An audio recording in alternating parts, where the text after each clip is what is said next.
Dos Tacos conquistan el elefante. Two Tacomas take on the Elephant Hill Road with the flight of the CrowsWing and the Backroad Capers, May 2021. The drive on 211 North is scenic and gives you just a taste of what's to come in the Canyonlands.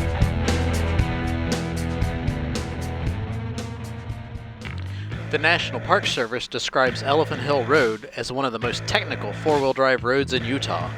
It presents drivers with steep grades, stair-step drops, and tight turns and tricky backing. A permit is required to drive the road or camp overnight. At the trailhead, we aired down our tires, put our trucks in four-wheel low, and headed up the first steep climb to the very first switchback.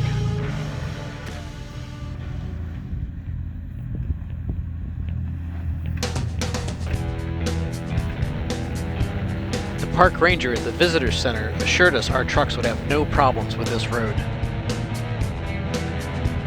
I'll admit I was still a little nervous as we started up the hill, but I was also confident that our well-built trucks were unstoppable. Well, nearly unstoppable.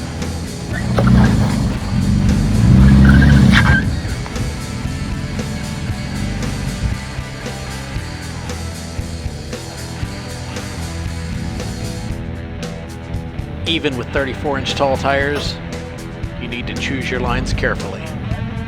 Yeah. Hung up a little bit on the lid.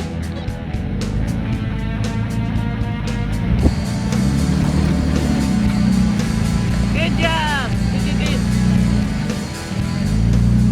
Good. As Chief Financial Officer, my concern was that we would break something and have a costly repair.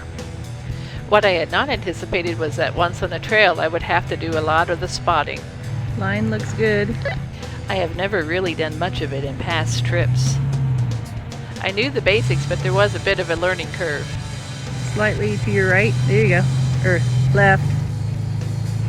Perfect.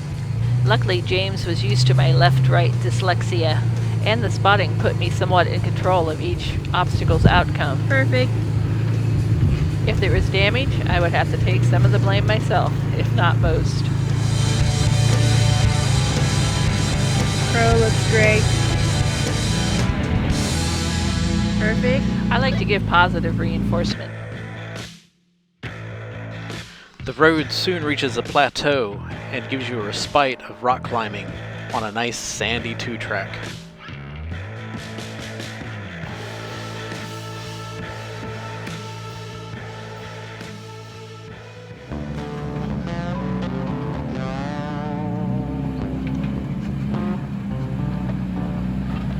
One last climb and you begin the steep descent into the valley below.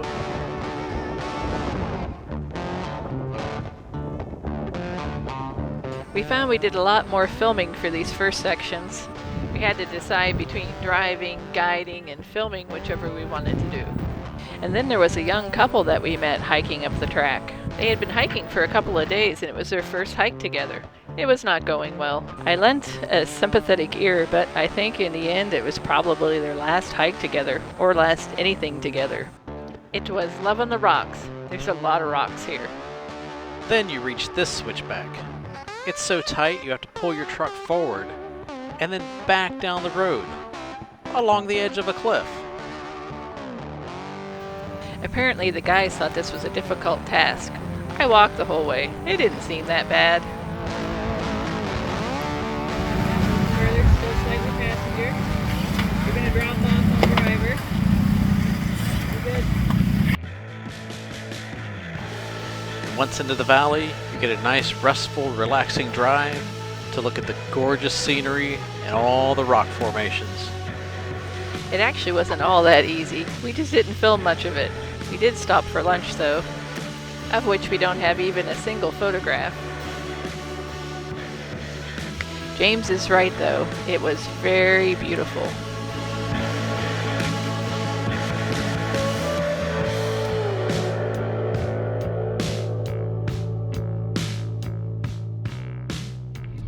There were cool rock formations that probably have a name that we never found out, and beautiful browns and reds and tans, and an interesting desert plants, and lots of dust and dirt. After all the oohs and ahs, it was time to get back to work. Work? I thought you were doing this for fun. Bump it. Bump it, bump it, bump it. That looks good. Perfect. Good job. Look good.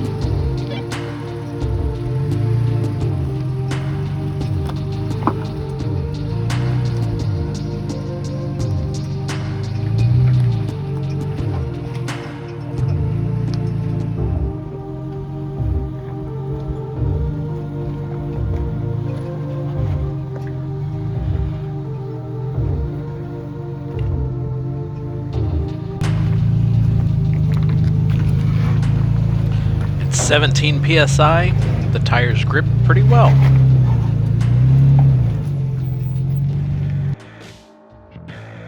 The next section would take us to some of the narrowest parts of the track.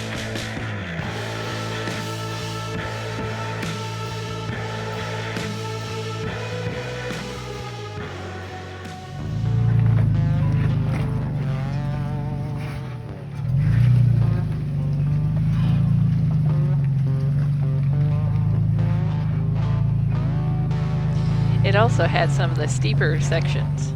The way the Tacomas are built, it's not very easy seeing over the hood sometimes.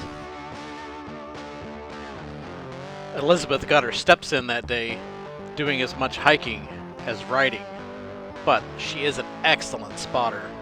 Aw, thanks. It's probably because I'm just really good at telling other people what to do. I mean, directing.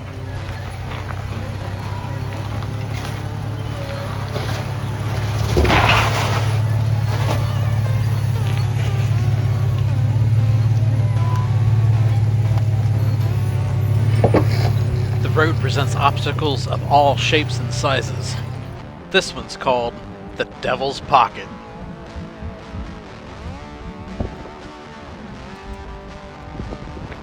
Guide him. You can guide him. I'm filming. It's hard to do both.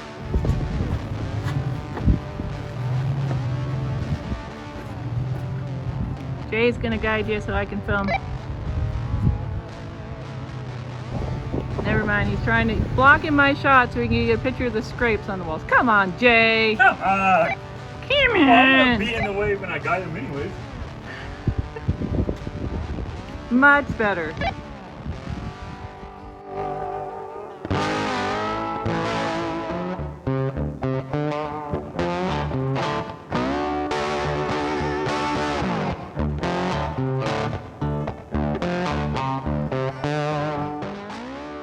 Not that much. Okay. Now straight. Nope. This straight. This way a smidge. You like big changes. A little bit. There you go.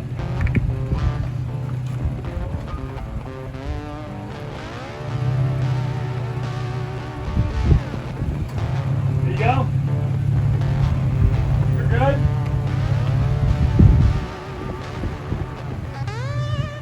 Stay this way here. Not that much. There you go. Just there. All right. You're golden. You got feet on this side. You're good. Straight, slow now. Hair this way. Now straight. Yeah, right there. Got it right there. Keep going like you were. You're golden. Golden. Looking great. Stay straight.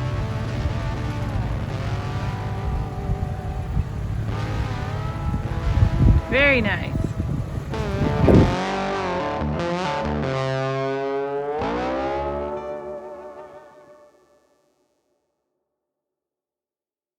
From the Devil's Pocket, Elephant Hill Road tees with the Devil's Lane Road.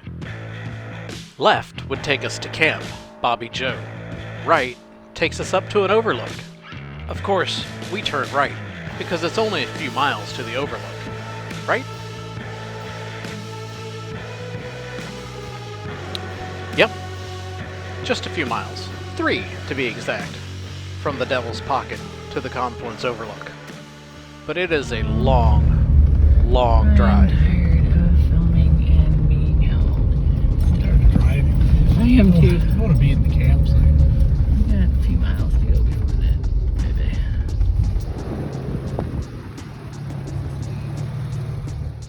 We didn't know what this section was called, so we named it ourselves. We called it Between the Rocks.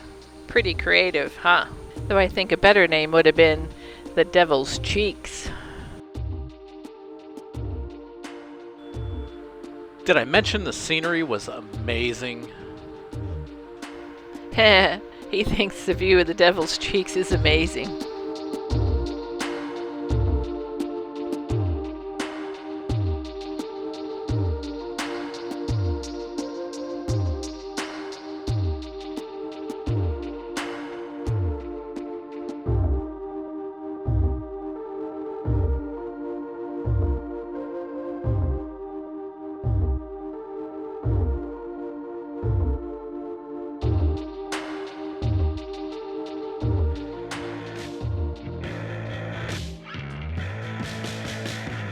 One of the next sections was labeled Grabens, which we dubbed the Graboids.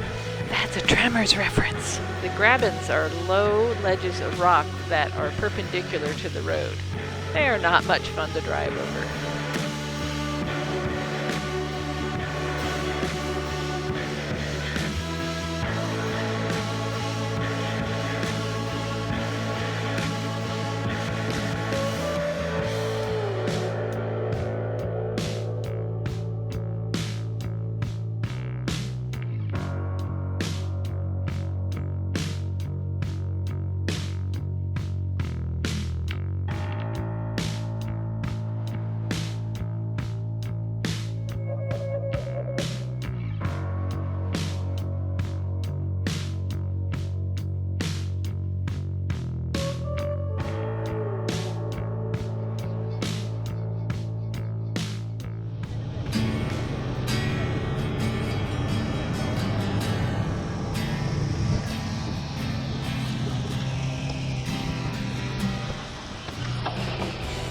At the end of the road, we parked our trucks in the parking lot and did the short hike up the hill to the Confluence overlook. Yeah, of the Convergence, and that's Colorado and the...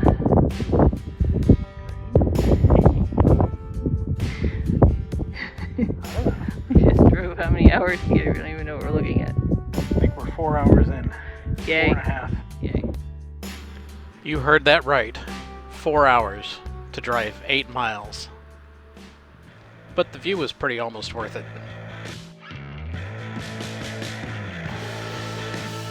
We retraced our path back down the Devil's Lane. Back the way we came, back across the cursed Grabens, and threaded our way through the Devil's Cheeks, and then back onto the track that would take us to our campsite.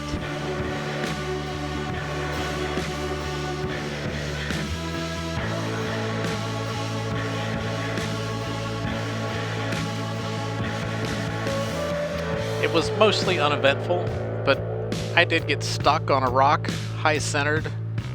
All my wheels not touching the ground for a few minutes. But it was okay. We managed to get out. We used the old rock and roll method. That means we just rocked the truck until it rolled.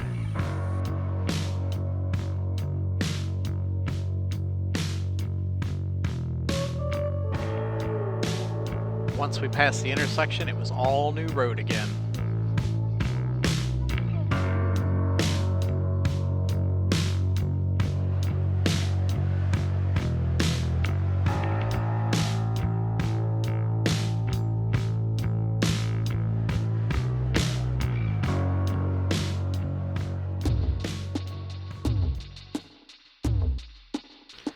This section is called the Silver Stairs. It's a lot of, well, rock steps.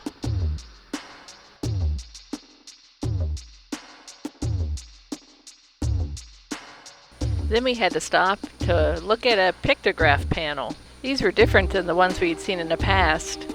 They mostly comprised of handprints with swirls on them. And put them up there too. Okay. how little their hands were. I spent 5 minutes searching Google trying to figure out who had put these handprints up here, but I couldn't figure it out. Our next obstacle was the aptly named SOB Hill.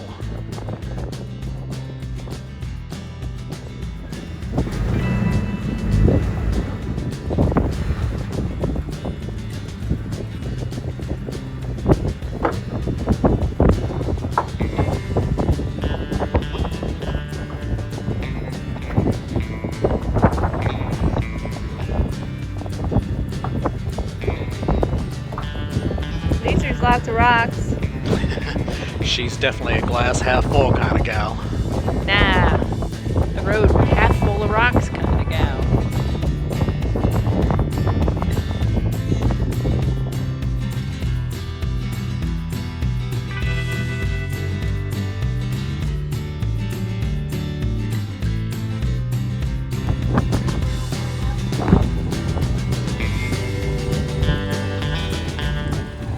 Some people turn to the right, nose up into that little section of canyon, and then back down the hill to avoid all those large rocks at your driver's door.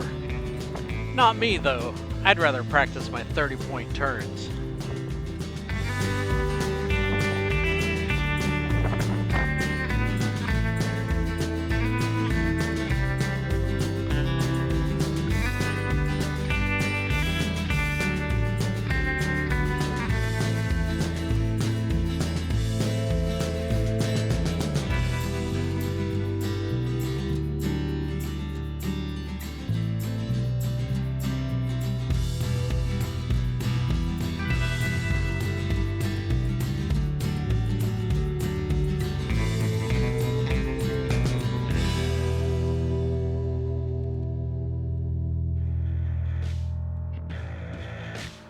We continued our way down the Devil's Lane.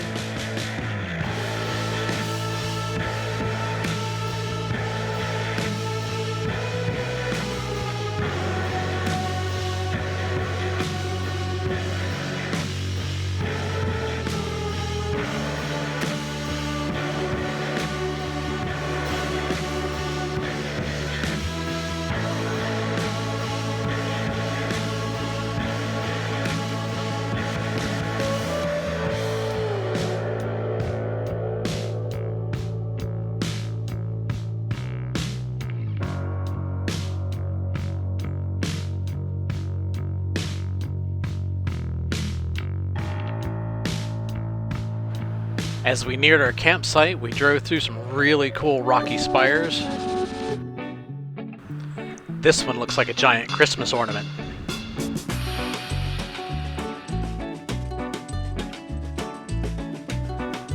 And then there's this rock formation called the Kissing Cows. If you don't see the resemblance, here's a closer look.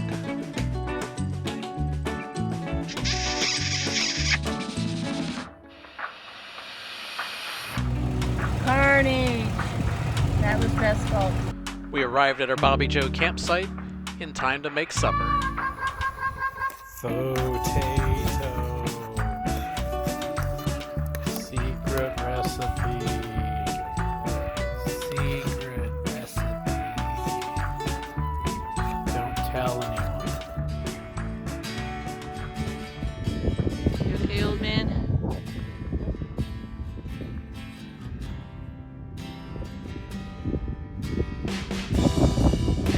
Anything? I think it's awesome. One of the greatest drives we've ever done.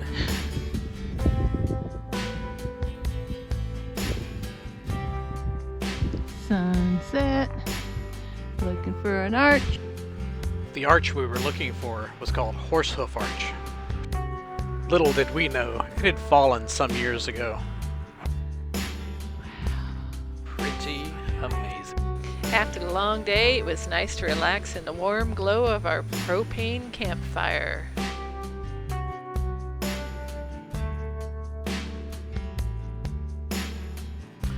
With the dawning of a new day, it was time for us to leave the Canyonlands.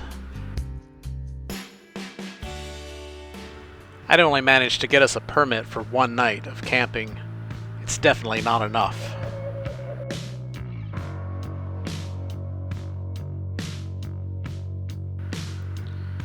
We drove south on the Butler Flat Road.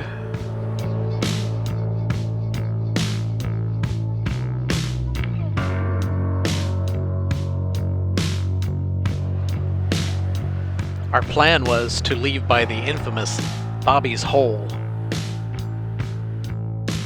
It's officially on the BLM land just south of the Canyonlands National Park, and it's frequently listed as impassable to even four-wheel drive vehicles.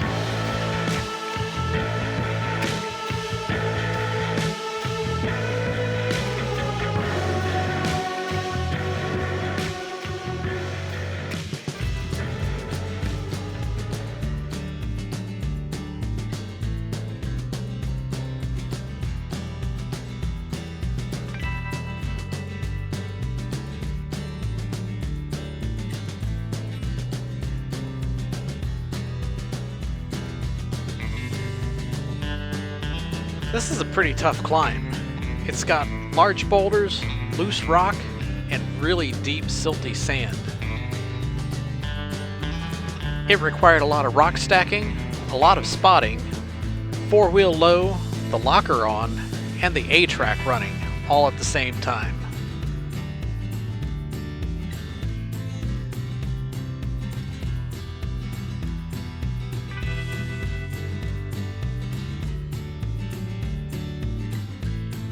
At some point in my Canyonlands research, I read that it was impassable due to quicksand.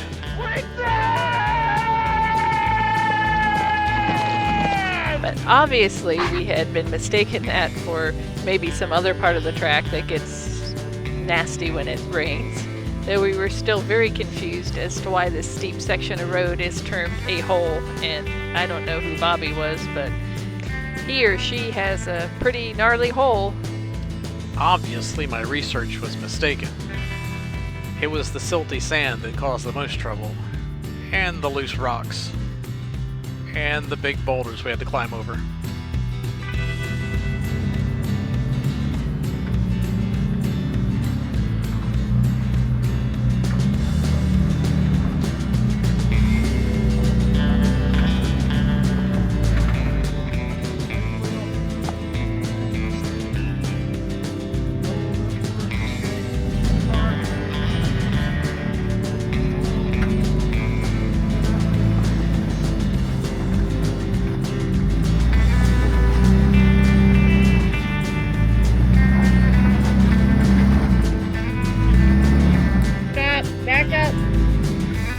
Back up. You need to put some rocks under this rear wheel. Stop.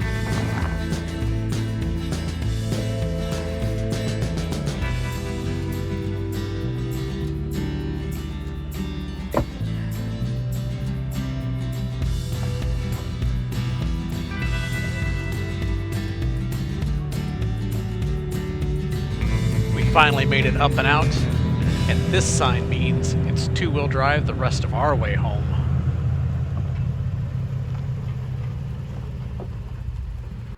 Gracias. Thank you for watching. And remember, use your sunblock and wear your sunglasses so your skin doesn't get all wrinkly and scaly. And if you enjoyed this video, please share it with your friends. Click the link above if you'd like to see a full-length version of the Google Map flyover. And if you haven't already, hit like and subscribe.